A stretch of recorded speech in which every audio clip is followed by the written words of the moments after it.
Thanks everyone for joining. We're just going to give it a couple minutes for everyone to come on and we'll get underway.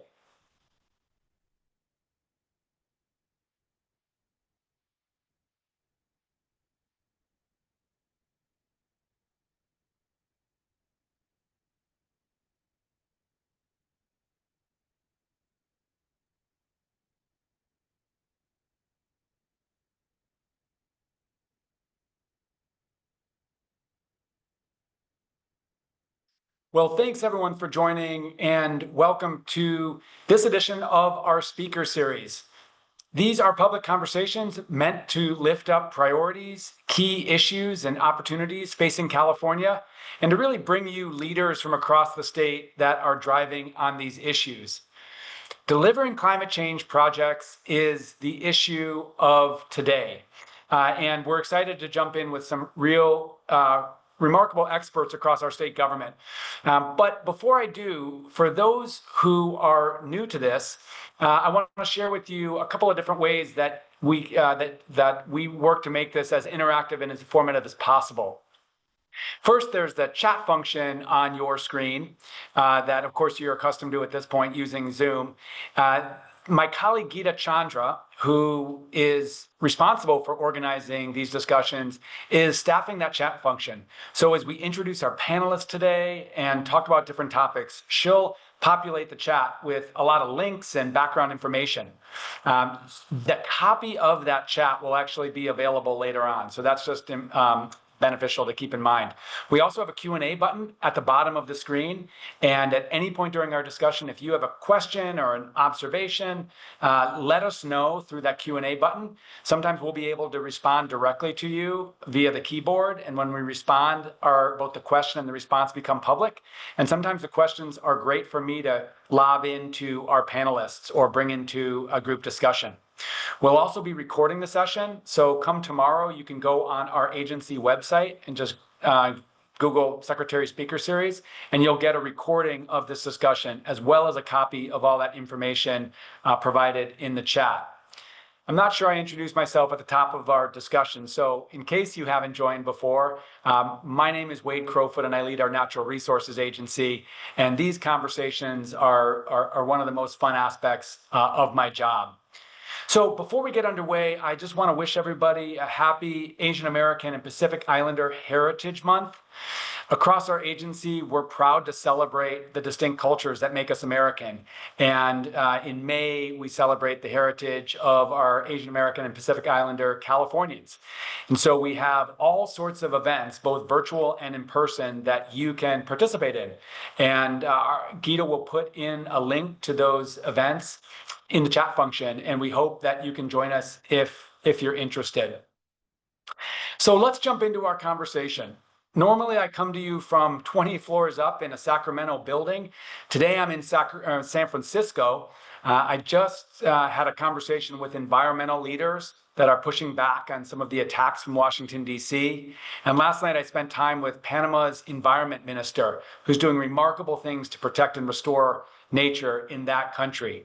So I'm fired up. And today's topic is an important one and a very timely one. We know that climate change is impacting California and impacting our planet. We know that in order to stabilize our climate that we share across the world, we have to take fast action to slash carbon pollution, while at the same time protecting our residents from impacts that are driven by climate change. Wildfire, drought, floods, extreme heat, coastal erosion, sea level rise. So climate change demands that we do a lot and a lot quickly. And in California, I'm proud to say we're leading the charge. Fourth largest economy in the world, with some of the strongest climate targets or climate action targets in the country. But they mean that we need to move fast. Things like build more clean energy, protect communities from wildfire, restore the natural environment so that the plants and animals that we protect can also adapt to climate change. And so today we'll talk about how we're doing that. Clearly, our state leaders, Governor Newsom and our legislature, are very focused on this. Governor Newsom issued his May revision to the proposed budget that our state legislature will be discussing in coming weeks. that happened yesterday, and it included two important proposals for streamlining. One, streamlining what's called our Delta Conveyance Project to modernize a part of our state water project that serves 27 million Californians. And then also called for the passage of legislation to streamline the building of housing within our cities, so-called infill housing. So moving further and faster to build infrastructure to adapt to climate change and to meet key challenges that we have is clearly on the top of everyone's mind. I was turned on to this issue a few years ago when the environmentalist Bill McKibben wrote an article in Mother Jones called Yes in Our Backyards. I think Geeta's going to provide a link in the chat. And what Bill McKibben suggested is that environmentalists and those who are driving climate action for so long have been focused on stopping bad things from happening. And in fact, at this moment in time, we have to help good things happen more quickly. And so Mr. McKibben in that article talked about approval of a wind energy project, I think in rural New York. But the idea is, how do we actually transform our systems to do important things faster and better? We know that well-intentioned laws across the state are making it more difficult and more costly to get important things done. I'll give you a case in point. When I took this job almost 7 years ago, environmental restoration groups, those nonprofits that do environmental restoration, came to me and told me that almost a third of a budget in a typical project is spent on planning and permitting approvals. Again, essentially environmental approvals for projects like stream restorations or wetland restoration. And that really began a movement called Cutting Green Tape, which we'll hear about later. The idea being that our well-intentioned environmental laws provide barriers and slowdowns from getting the work done that we need to get done. This has recently been highlighted in Ezra Klein's book, Abundance, which has got quite a lot of attention. Governor Newsom had Ezra Klein on his podcast to discuss this.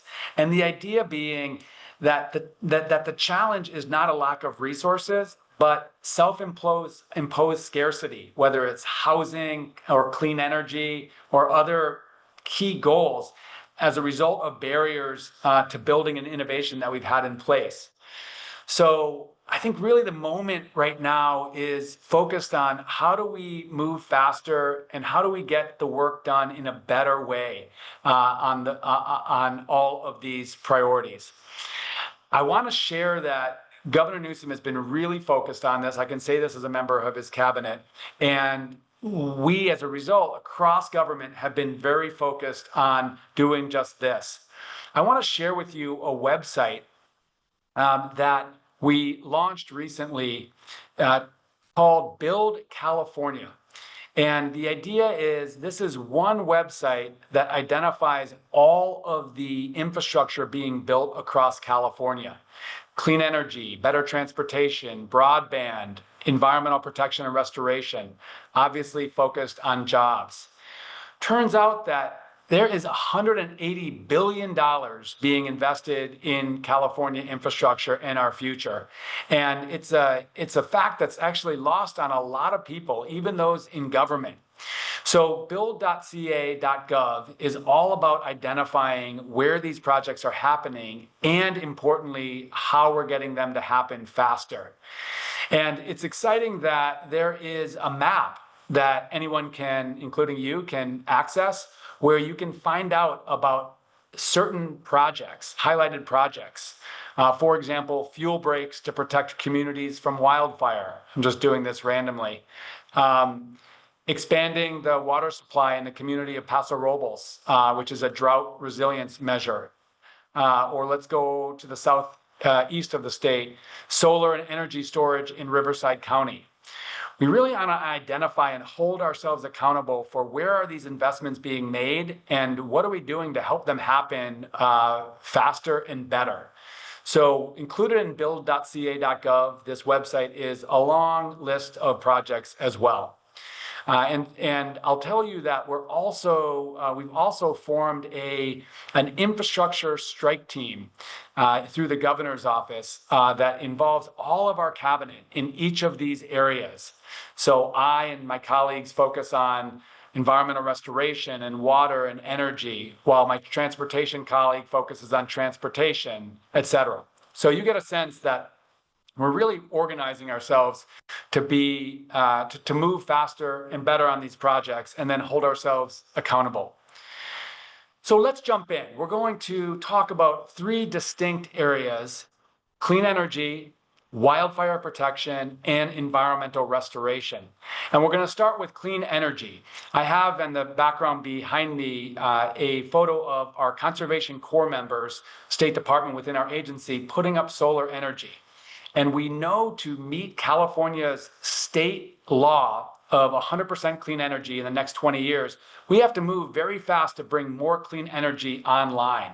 And helping lead that movement are two of my colleagues that I want to bring on the screen now. LaQuinn Nguyen, who is our Deputy Secretary for Energy at the California Natural Resources Agency, and our colleague Luam Tesfaye, who leads Renewable Energy Division at the California Public Utilities Commission, the CPUC, of course, overseeing the investor-owned utilities that provide energy to a majority of Californians. LaQuinn and Luam, welcome. Thank you for joining. Thank you, Secretary Crowfoot. So, LaQuinn, why don't you jump in first? I know you have some slides, and just give us a sense of where are we at on clean energy deployment, and what are the barriers we're encountering, and what are we doing about it? And then, of course, bring in Luam to the conversation, who's a leader in so many aspects of this streamlining. Yeah, happy to. If we could bring up my slides, that first one. So I'll just start with a brief overview of our clean energy agenda to help underscore why it's so important for us to take action to build better and faster. So in California, we're known for our clean energy leadership. We have an ambitious clean energy agenda, and we have a long history of setting these aggressive clean energy goals and meeting them. So again, this has made us a leader on both the national stage and also the global stage in the clean energy transition. So some of our earliest clean energy targets go back to the renewables portfolio standard. Originally, we had a goal of 20% of our energy coming from renewable resources by 2017. Of course, we had to push ourselves, and so we moved to 33% renewable energy by 2020. And we actually met that goal 2 years early. And so again, in the tradition of continuing to push ourselves, we're currently shooting for 60% of our electricity to come from renewable resources by 2030. We also have our California Solar Initiative, also known as the Million Solar Roofs, something that I've been very partial to as I actually started working for the state on this program. So this was based off of Governor Schwarzenegger's vision of 1 million solar roofs in California. And the program had a target of installing 3,000 megawatts of rooftop solar, which is essentially enough for 1 million roofs. And we reached that goal in 2019, just a few years past, 10 years after we started that program. And then in 2012, we have our goal of selling we established a goal of selling 1.5 million zero-emission vehicles by 2025. We also reached that goal early in 2023. An interesting fact that we've been sharing with a lot of people is we now have more EV chargers than gas nozzles in California. So again, that shows you how far we've come with the zero-emission vehicles. And then our most ambitious goal to date is in 2018, legislation was passed setting a target of 100% clean energy by 2045. So again, that's our most ambitious goal to date. So as you can see, that one's not checked off yet, meaning we still have a lot of work to do there. So if I could get the next slide, please, I'll share where we are with that. So since the start of the Newsom administration, we've brought on over 27 gigawatts of clean energy, and over 15,000 megawatts of that, or 15 gigawatts of that, has been battery energy storage. So again, this is just since the start of the Newsom administration. And if you look at this chart, you'll see that in 2022, 61% of our electricity came from clean energy sources. So most of that was from renewables like solar and wind, and that we did get some from large hydro as well as nuclear.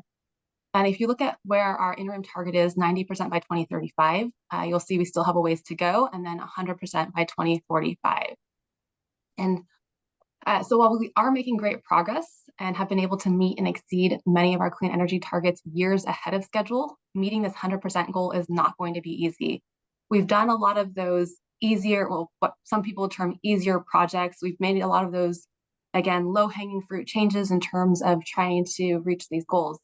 That 10% especially will be hard, and just the uncertainty around the federal administration, some of the policies that they're implementing will also just add additional difficulty to achieving our goals.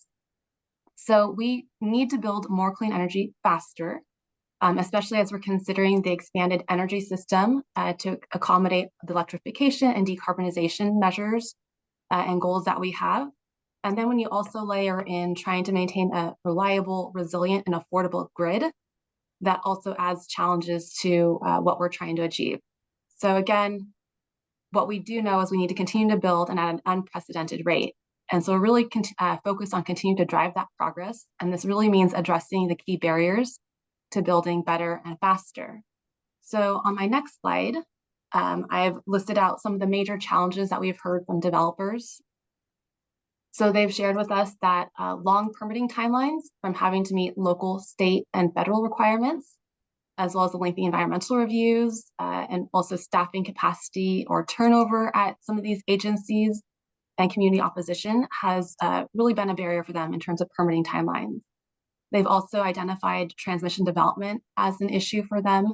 So whether that's lack of available transmission for them to interconnect their projects to and get their projects onto the grid, or even just the cost of transmission development or the time it takes to develop transmission has been a barrier for these projects.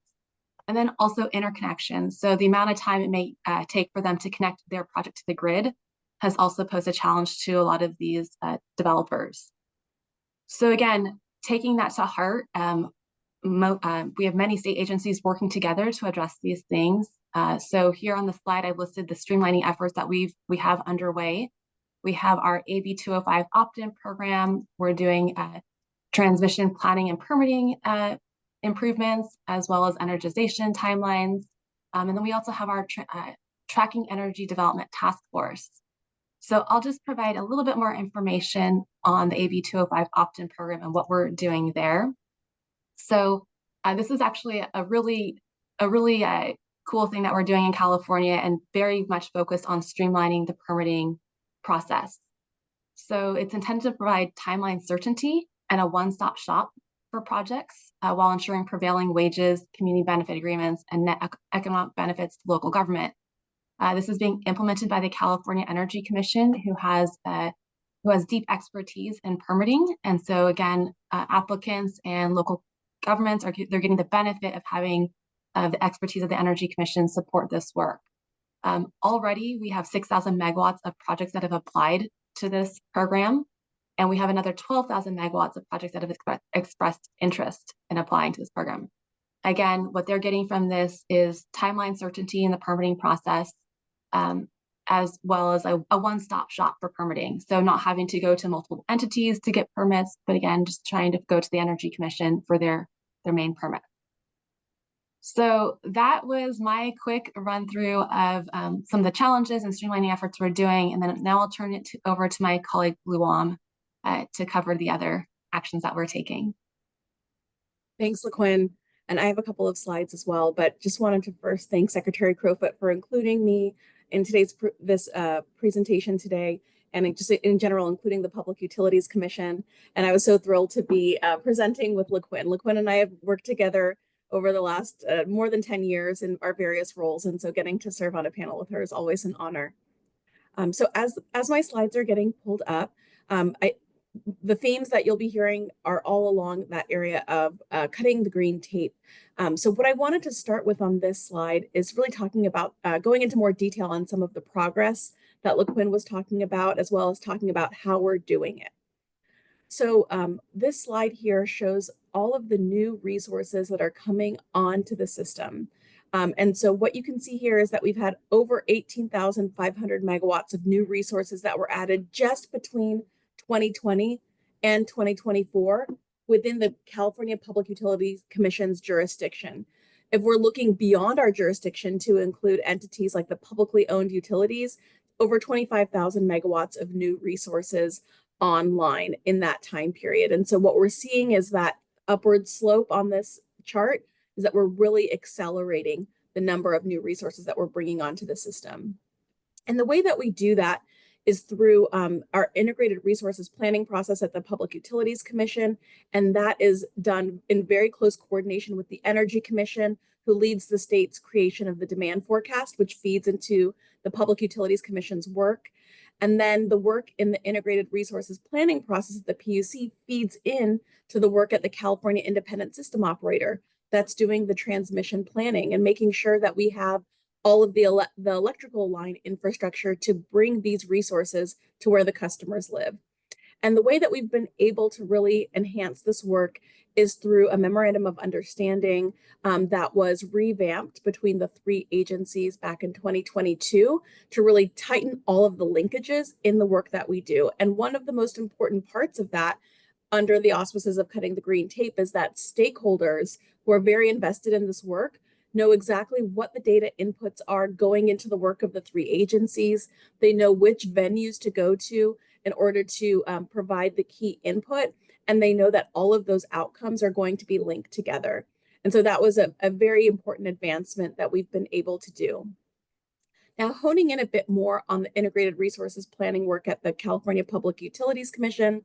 So our regulatory oversight, as you all know, is over the investor-owned utilities. So PG&E, Edison, and San Diego Gas and Electric. But the state over the last 10 years has also allowed for local governments to be doing energy resource procurement. And so we call these entities collectively the load serving entities. So you may be served, for example, by MCE or AVA Clean Energy or Pioneer Clean Energy. These are all different community choice aggregators throughout the state that are procuring electricity for customers. And so all of those different entities are required by the Public Utilities Commission to be making this progress towards our 2045 goals. In addition to that, we are creating what we call our preferred system plan, which is the types of resources that we need to get to our 2045 goals. And we're trying to do that both with affordability in mind as well as reliability in mind. And so a key part of that is making sure that we are bringing diverse, different types of resources onto the system. So for example, California has significant solar resources on our system, but we know that the solar is available during the day. It's not available at night. And so we've really been able to enhance the amount of storage that has been brought onto the energy system to better use that solar. And in particular, use that solar electricity during times of day when the sun is not shining, because that's typically when we're using natural gas facilities. And as we try and reduce our greenhouse gas footprint, we need to have those resources in place that are specifically able to replace those natural gas resources. So looking back on this slide, you see at the bottom where we've had natural gas there, but we also have growing amounts of wind, solar, hybrid resources, which are typically something like solar paired with storage, as well as standalone storage, which is being able to charge during the times of day when all of these resources are abundant. Focusing more on some of the trends in the slide, I really wanted to highlight that the annual new resources installed have nearly doubled in the last 4 years. And that's really showing that the pace is accelerating. So just last year, we brought over 7,000 megawatts of new resources onto the system. You can see the year before that, we also had a historic year at 5,600 megawatts. And so we want to be able to keep that pace and accelerate that pace into the future. And what you're seeing here is that most of the new resources were solar PV and battery storage, but we're also creating ecosystems to bring on new diverse resources onto our system, looking at enhanced geothermal, looking at long duration energy storage, as well as resources like offshore wind. And so when we're looking into the future, we have 20,000 megawatts of new resources contracted and in development. Contracts are signed. This isn't just a projection of what we need. This is a projection of contracts that are actually signed, projects that are in the permitting phases, land acquisition phases, and getting built. And so that really shows that we have a very clear trajectory to be getting to our goals. Now I wanted to transition away from this slide into our next slide, which is talking less about resource build out and more about the transmission system. And again, on the theme of cutting the green tape. And so the Public Utilities Commission adopted a new decision in January of this year, and this is called our General Order 131E. Each of these general orders has a different letter after it, so we're on E at this point, so we had D. And the last time that D was updated was in 1994. So I really call this a once-in-a-generation opportunity to enhance the way that we're doing transmission permitting. The Public Utilities Commission is the lead environmental agency on these transmission lines, and then we're also providing the authorization for them to be able to collect the cost for the lines from customers. And so some of the permit streamlining that we've done is allowing for applicants to prepare initial draft versions of their CEQA documents while also requiring significant pre-filing consultation so that once we get into the formal proceeding on these permits, we're able to have those be streamlined and have a good solid foundation there. We're also piloting a program to track and accelerate permitting timelines. And so we'll be doing that to try and see if we're able to pick some specific projects to accelerate those and see, what specific challenges those may be facing. We are also allowing, in that spirit of our MOU, to be able to defer to some of the CAISO's need findings and specific transmission alternatives to be able to narrow the scope of the CEQA work that we're doing and make sure we're really focusing on what new resources we need, transmission resources we need to connect to the specific resources that customers, that will be serving customers. And finally, I wanted to just highlight that we're also reducing permit requirements for smaller items like extensions of existing lines, expansions of those lines, or specifically for these projects that have already undergone extensive CEQA review and have already been permitted. And so we really think that this is going to be our way to build that new transmission that we need to bring on all of these new resources. So with that, I'll turn it back over to Secretary Crowfoot. Thank you. Really exciting to see the progress, and the numbers speak for themselves, showing on that chart doubling the amount of clean energy and storage being brought on over the last few years. And to your point, Luam, that chart is not a hopeful projection. That's really speaking to the contracts. And of course, we have to do this because we're electrifying transportation and increasingly buildings.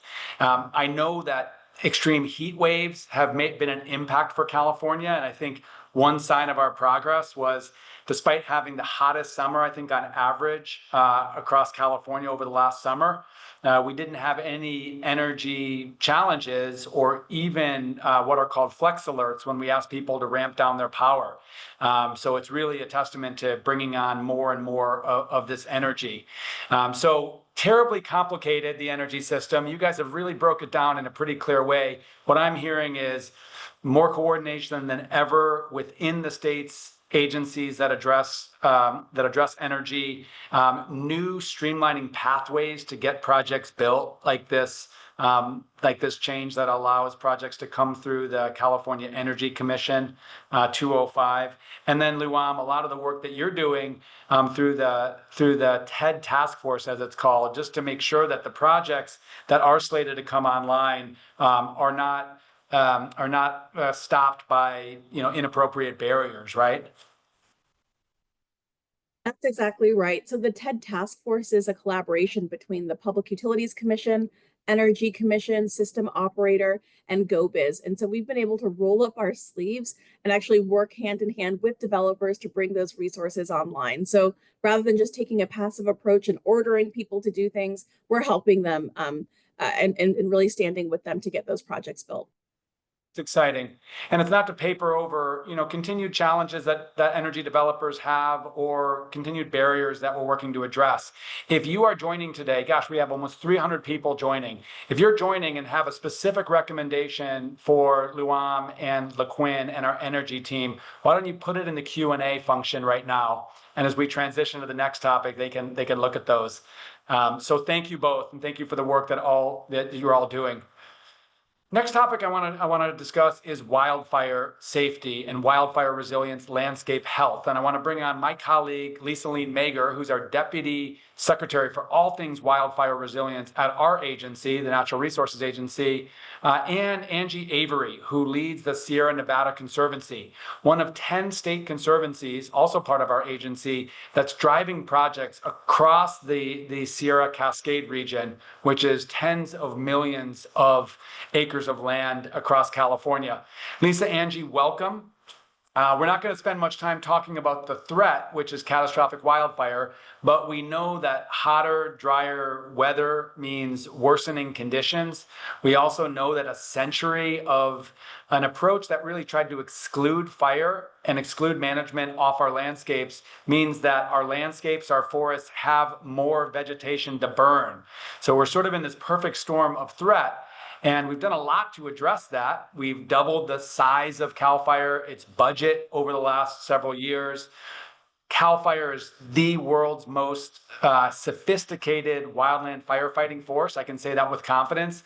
Their response is quicker and stronger than ever. But we know we're not going to respond our way out of this crisis. We have to do more upfront to restore the health of our landscapes, to protect communities, whether that's fuel breaks around communities or more low-level controlled prescribed and cultural fire, or larger landscape level vegetation management. So Lisa, I want to start with you. You've been point of the spear at this, and how do we move further and faster with our local partners to get these resilience projects on the ground? Right, thank you, Wade. Yeah, I mean, as you said, the conditions are clear, the risk is increasing, and I'm always blown away by a couple of stats. If you just think in the last 10 years, 1 of every 7 acres has burned. That's about 14 million acres. 188 lives lost, over 57,000 structures have been destroyed. And we've seen this phenomenon of embers contributing to building ignition, especially in January, what we saw in the LA fires. So all of that just points to the need to increase the pace and scale. And to your point earlier, we know that the permitting and environmental review for getting projects done can take years and a big significant part of your budget. So the good news is, though, that we have, thanks to the leadership of Governor Newsom and the legislature, we've surged investments in wildfire safety and resilience, in addition to the firefighting resources, a lot going into the wildfire safety projects, as well as forest health and wildfire resilience, to just really meet the urgency of the crisis. If we can bring up the first slide, James. We're really proud of the fact that thanks to these investments, we've got more than 2,200 projects underway or completed. And these include things like fuel breaks, fuel reduction, community defensible space, forest health restoration. In fact, from 2021 to 2023, the state and its partners treated nearly 2 million acres, including 730,000 in 2023. So progress being made, but more to be done.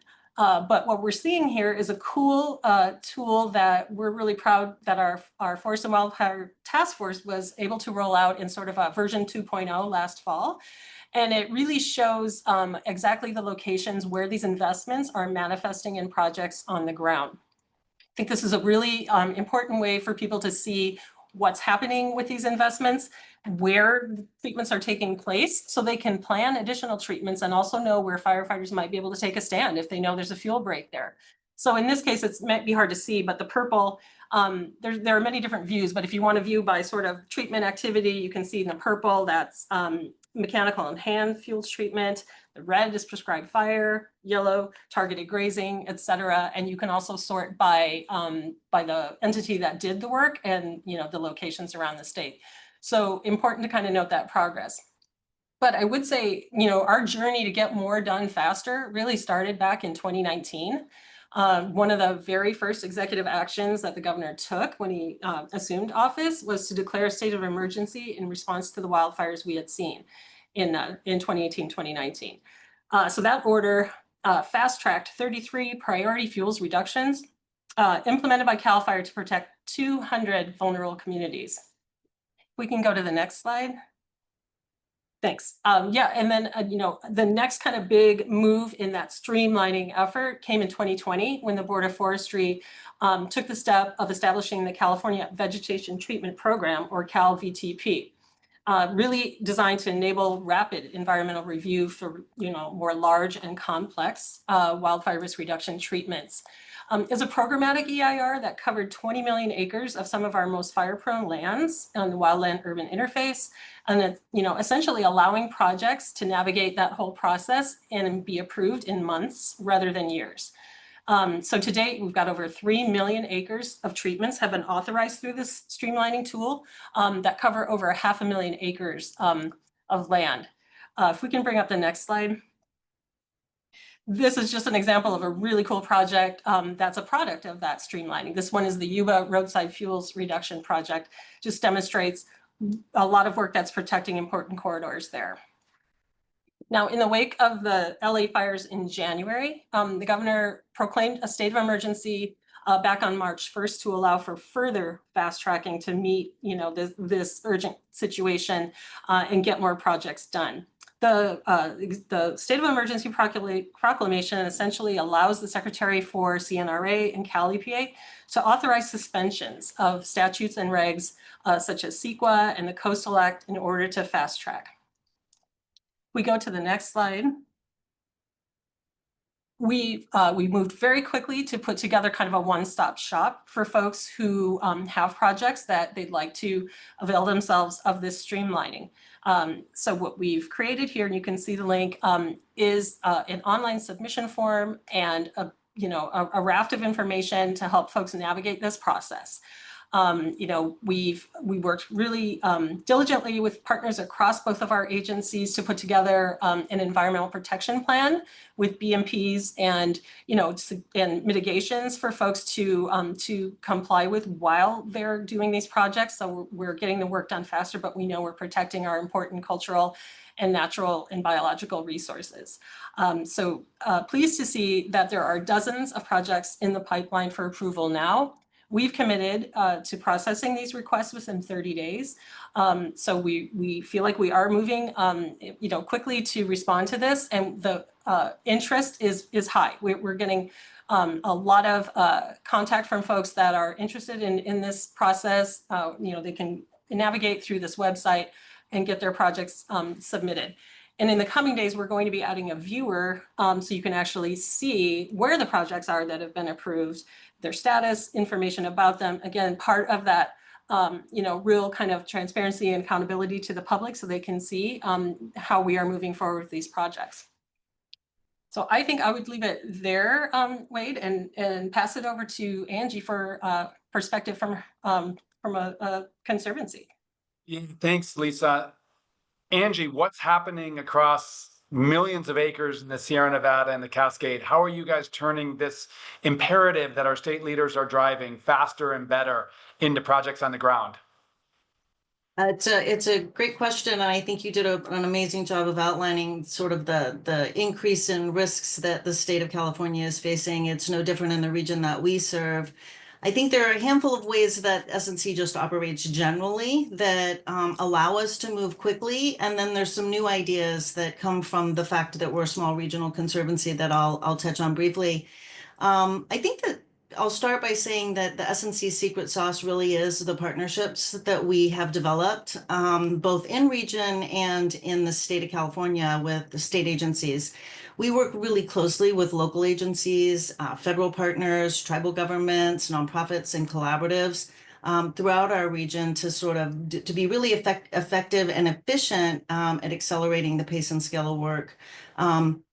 One of the benefits of that is that, and kind of having those partnerships and listening to the needs and the issues that people are trying to respond to on the ground in the Sierra Nevada Cascade region, is that we can be very responsive with the grant programs and the other programs, key initiatives that SNC embraces as we think about how to address the issues. I think it's also really helpful that we're a state conservancy, and as such, we can bring state solutions to address those needs. So some of the CEQA streamlining tools that Lisa mentioned a minute ago, but the Cal VTP, statutory exemptions, categorical exemptions, things like that. And now looking at how we can build a grant program around the implementing projects that are ready to go, that have gone through the streamlining process that Lisa just described, but also that have environmental complete. So that's another way that we're gonna move projects forward quickly to address the need. In addition to that, SNC is organized in such a way that we have people who live and work in the region, and those folks have their ears to the ground. They are participating in collaboratives. They understand where projects are being developed and where projects are ready to go for implementation. They are, and it's those partnerships and that knowledge that allow SNC to bring projects to be funded very, very quickly. And we do, I think, a really amazing job of investing the dollars that we receive from the state really quickly. Another thing that I think is important, and it serves us, but I think it also serves other entities like CAL FIRE, is that we invest in environmental compliance, but also capacity building using the Regional Forest and Fire Capacity Investment that's available. Both of these types and kinds of investments, I think, are important because they remove barriers and ensure that there are project pipelines that are ready to go, whether SNC has the ability to fund them directly, which we often do, but beyond that other agencies who are looking at reducing wildfire risk and that our partners are ready to go with those project pipelines. And then finally, being a state conservancy, as opposed to, let's say, CAL FIRE, we're very nimble, right? We can move and we can listen to those partners and other state agencies to develop programs that we think are really responsive. For example, our landscape investment strategy is something that we developed to be really proactive in response to what we're hearing from partners who are seeing, fires like the Dixie Fire, the largest fire in the state of California's history. We know that we've been investing in really good, really small projects, but we saw those projects being consumed during the Dixie Fire. And so we are hearing that we need to be investing at scale. And so a couple of examples of that that I wanted to share with you all are the North Yuba Resilience Landscape Project and the Eastern Sierra Climate and Communities Resilience Project, or also known as the Mammoth Donut Project. So starting with the North Yuba Resilience Project, this is a really good example of an on-the-ground project that is a great model for landscape scale funding. The SNC originally invested about $500,000 in 2018 into a fuels reduction project near Sierra City in Sierra County.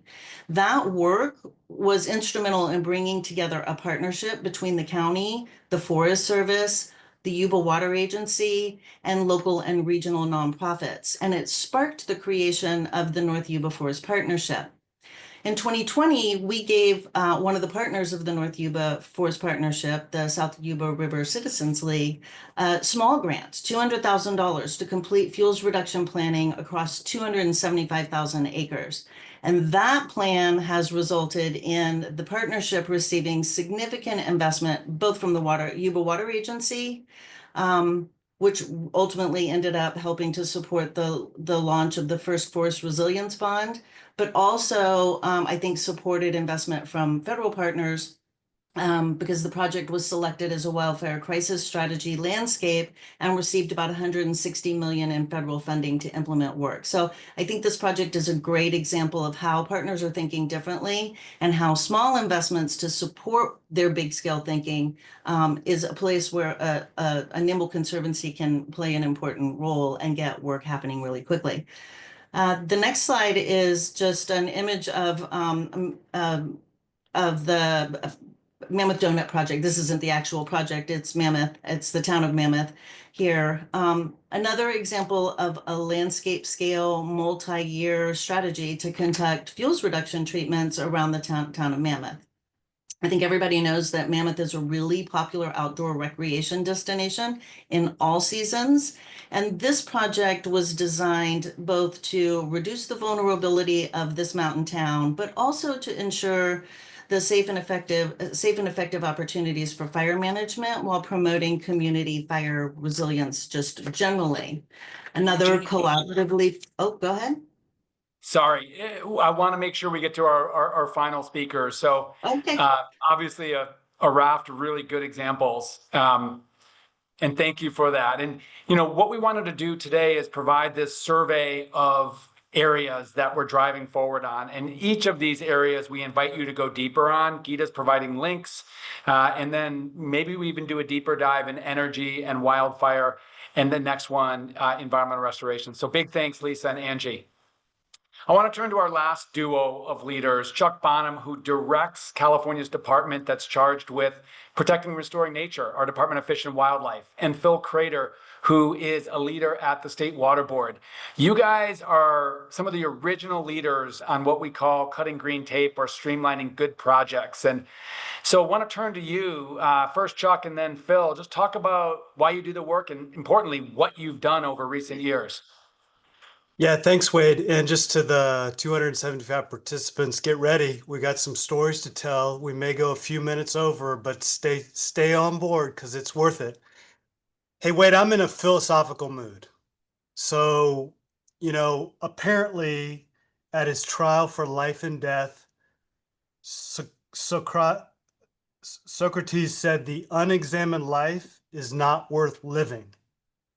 So to me, that means we've got to wake up and we've got to be interested in asking questions. We've got to wake up and go to bed thinking about actions. We have to be thinking about ourselves and we have to be asking questions about others. And for the department, we've been trying to do this examined life since the end of Governor Brown's 4th term. And I just happened to be director then. And we started to look at some things about how we could do our business better. And I actually think this is about a bigger idea than even abundance. It's about this idea of systems thinking. And make no mistake, bureaucracy exists everywhere if something is large. There's plenty of bureaucracy in private industry. There's definitely bureaucracy in government systems. And the art of this is looking at something that's complex, that has a bunch of different parts, and stepping back and asking yourself about the interconnectedness, the interdependencies, and then trying to optimize your results. So next slide, please.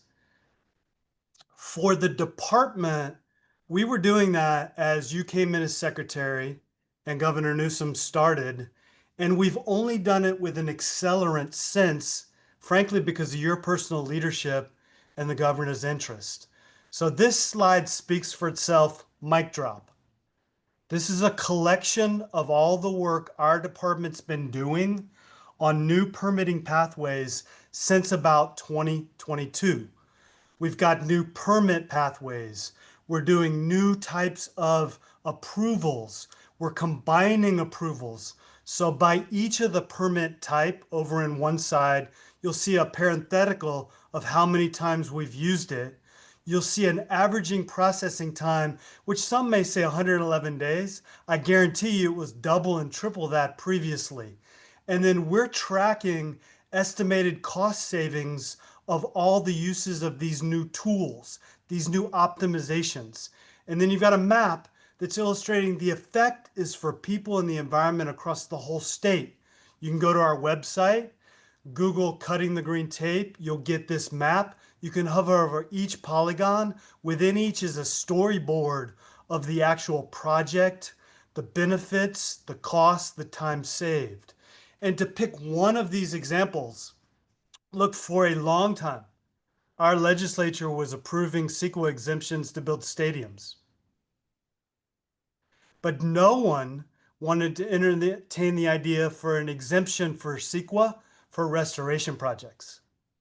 The reality is we've so affected the environment, sometimes to do landscape restoration, we're using bulldozers. So 4 or 5 years ago, your leadership, the governor, the legislature, our department, through the exercise of the department director's approval, can give people an exemption for restoration projects. And when we tried that the first time, we had a lot of opponents in the legislative cycle. Totally get it, including some of our leading restoration NGOs. Fast forward to a year ago, and the legislature and the governor extended the sunset on that authority. Everyone who was previously opponent was now a vociferous supporter.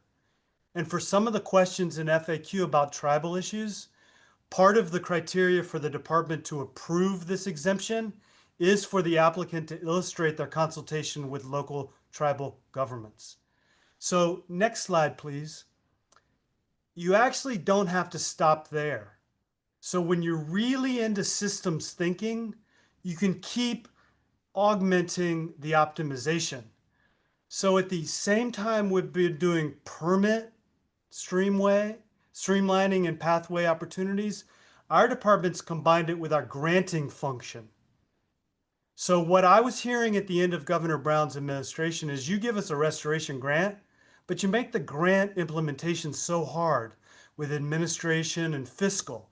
So what we've been able to do at the department is combine our funding power with our permitting power, and now we've got folks optimizing both. So this is just a quick capture of the projects we funded up until Proposition 4. And if you take this slide with our last slide, and we just put this in a report to the legislature, since 2022, our department has helped fund and move faster 500 plus restoration projects that contributed to nearly 200,000 acres of habitat restoration, reconnected almost 6 million acres of land, and improved 700 miles of California streams. Let that soak in for a moment. And we're testing SERP in a way, we just gave our first programmatic SERP to the Ventura River Conservation District, Ventura County. It's a 10-year, 2,000-acre SERP, statutory exemption for restoration projects, across 24 river miles to restore riparian habitat, where, as each phase is ready to enroll, they can automatically enroll the next phase of restoration into the already approved exemption. But we don't have to stop there. We don't have to think about that. If you really blow your mind and kind of lean into this stuff, setting Ezra Klein aside, and you're into systems thinking, we just did in the last couple of years our first ability for an angler to come to our department and purchase a fishing license from the day they want it. You used to be able to have to buy them on a calendar. So if you showed up in November to get it, you'd pay full freight for 1 month. Now, the moment you buy it, it's good for a full calendar year from whenever you buy it. People love it. Or in the last couple of years, we are doing 3 massive wildlife overcrossings over I-15 between LA and Las Vegas. At the same time, Caltrans accelerated with Secretary Omashakin the Bright Line High Rail. We combined transit with wildlife crossings, or the Western Joshua Tree Conservation Act. I know there was a question. A space in our state as big as the Eastern Seaboard, our department is now trying for the first time an in lieu fee payment program as a way to expedite permitting. And last but not least, I love to drop this one on our development friends. We in the green infrastructure world got the world's largest dam removal and river restoration project done on the Klamath on time and on budget. How about that? Amazing. I want to bottle up your energy and all that you've done. I mean, it is really, really exciting. And of course, we're not stopping here. You guys have, thanks to the legislature, now combined these 5 permits into this 1 restoration permit. That's kicking off. Having a lot of great conversations around how do we expand so-called advanced mitigation or mitigation banks. I mean, so much potential to continue to drive forward. Really excited. So Phil, I won't ask you to top Chuck's enthusiasm, but you're doing incredible things at the Water Board and you've been a champion. Just explain for folks the progress being made there. Thanks, Secretary Crowfoot. Good afternoon, everyone. Tough act to follow. I'm feeling more like I should be out building something or approving something than talking to everybody. But this is, Chuck, you got me fired up. But this is a great opportunity. I'm Phil Crater. I'm Deputy Director with the State Water Board, our Division of Water Quality. And in the division, we work on planning, policy development, and permitting for issues of statewide significance. And we do it really in close coordination with our 9 regional water boards and a bunch of other agencies represented here today. Our functions include planning and preparing to protect California from the impacts of climate change, which is the topic du jour. And in our role, we are working to address the impacts of climate change on things like habitat restoration, sea level rise, stormwater management, forest health and wildfire resilience, ocean acidification and hypoxia, hazardous algal blooms. There's a long list. So in the theme of streamlining, how do we expedite the review and approval process for these things? First, I think it's really important to start by listening. We use a robust public engagement process, just like what we're doing here today, to understand the issues and the challenges. You guys are the experts in putting these projects together and delivering them, and we want to play a support role and make sure we're getting out of the way for these good projects. We need to build capacity for our teams to address the challenge and the growing number of applicants as these programs become more popular. Fortunately, additional staff is not always the best answer. So initially, we actually start by identifying, developing, and implementing efficiencies, which can increase productivity at a relatively lower cost to the water board and to our applicants. And that's a good thing. Where appropriate, we like to use general permitting as an inherently streamlined approach relative to issuing individual permits. And for those of you who don't work in permitting, real quickly, general permits I think of like the fishing license that Director Bonham was talking about. We put some time and effort into developing a scope for the permit and criteria that you agree to if you follow the permit. And instead of coming to us with an application to get an individual permit evaluated and approved, you sign up for the general permit. It's already developed. So there's a lot of work that goes into these things up front. But once they're done, if we were targeted and practical selecting requirements for these things, they're easier for the applicant and for the agency to administer. That's another win. Examples of these kinds of permits, you've heard about some of these today: statewide restoration general order, our small habitat restoration general order, our vegetation management general order that supports the California Vegetation Treatment Program, our water quality certifications of a number of Army Corps of Engineers nationwide permits, and some general permits that we issued to allow for expedited regulatory coverage for emergency projects. And these work in tandem with emergency authorizations that the governor issued. So we've got a broad suite of efforts. What does one of these projects actually look like? I've got a slide. I'm going to move through this quickly. If we could pull the slide up. There we go. On the left, you see a before picture. On the right, you see the after. This is an exciting project called the Caltrans Fish Creek Passage Project. It was a group effort. First and most importantly, we had an applicant, and that was Caltrans, or the Department of Transportation. Water boards and the Department of Fish and Wildlife worked together to permit this project. We issued a 401 certification under the Small Habitat Restoration Project, or SHARP, and CDFW's Habitat Restoration and Enhancement Act. Implemented in 2024, this project was the first Caltrans project to utilize waterboard and CDFW restoration permitting. That's a great milestone.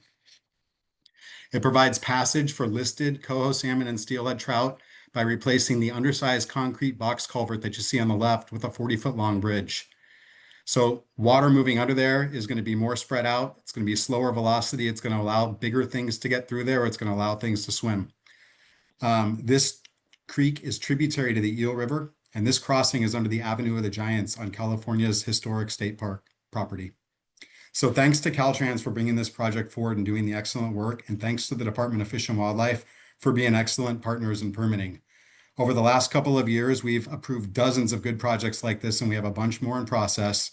We're proactively seeking feedback from permittees to help us fine-tune that process. And that's kind of where we're at. So that's a high-level overview of our program and approach, and an example of something we're proud of. In addition to being a priority for our agency and the administration, many of us live on, or we have family and friends who live in areas that are vulnerable to these impacts, whether it's floods, fires, algal blooms. We all feel the need to get this right. So please reach out to discuss your proposals and suggest process improvements. Without good projects and engaged applicants, we just have a bunch of streamlined permits, and that's not going to help anybody. So we look forward to partnering with you, and thank you. Phil and Chuck, as we bring everybody back on the screen, just to thank, I want to see everybody's faces here, the panelists that are still on. Huge thanks. I mean, this requires leadership. We're talking about systems change, as you pointed out, Chuck. It's not easy. We and our teams all have day jobs, and the path of least resistance is just to do what we've done. But the governor and legislature have made very clear that that's insufficient, and we know that. So thank you all for doing what you're doing. I think if we've done nothing else to everybody who's joined, I hope you understand that we are driving forward. We understand how quickly we need to move. We understand that this requires innovation, doing things differently, and we're open to your suggestions. So I want to bring up a last slide, which is an email address. we covered a lot of ground today, and I wanted to give you a sense of what's happening in those 3 areas. If you want to understand more specifically about what we're doing, how do we move faster and better, continuing to consult with impacted communities and tribes, really helping do what we need to do in an effective way and a faster way, hit us up at this email, secretarysuggestions@resources.ca.gov. We really appreciate everybody tuning in. I do think this is the time in California to help good things happen faster and better. So appreciate all of you for being leaders within state government, and appreciate all who've joined for the role you're playing in this movement. Take care and have a great day.